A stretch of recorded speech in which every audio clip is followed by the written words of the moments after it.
I think one of the things that stops some of us from giving is a perception that there's a risk involved when it comes to reallocation of resources. And certainly with your work with McKinsey, I know that risk and analysis is something you very much understand.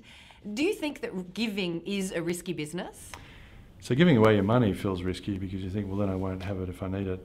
So it's all about security and insecurity. And to a certain extent, money creates security, but actually what I've learned over the years is security comes from a lot more than money. And so it's about whether you feel abundant, really.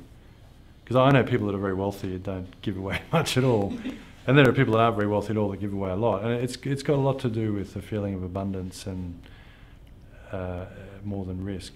And I think the other thing is that because you get if you do give something and you do give it at a level that actually feels a little bit challenging, then it feels like it's really something, not just something on the side, but you've really made a choice, right? You've really made a choice about it. And in making the choice, you actually get a lot out of it for yourself because, again, it feels like you actually receive a lot back for making that choice. So, for instance, I could have a smarter car. Every year, no, I choose to give the money away, and every year I think about it as that choice.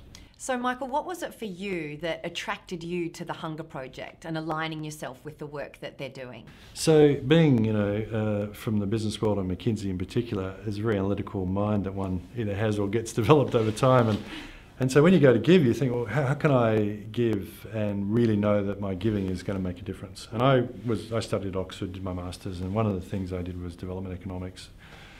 And unfortunately, it was pretty frustrating because all the research in development economics says very little makes a difference.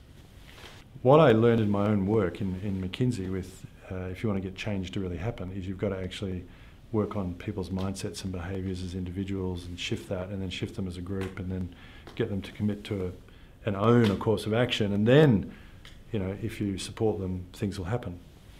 And the Hunger Project does the same thing. Right? And so that model, which was sort of an upside down model of not spending any money on physical infrastructure until you've actually got people mindset change, believing they can change their own hunger, that was extremely attractive. And then when I went to see it, because I thought, well, I'm going to see whether this works, and I was very impressed. And then McKinsey did a study on it, and the study came away just incredibly compelling, that this is the most cost-effective and most sustainable model that we've seen in development pretty well anywhere in the world. So that then gave me the confidence that this was where I should give my hard-earned dollars, because it'll have the biggest impact.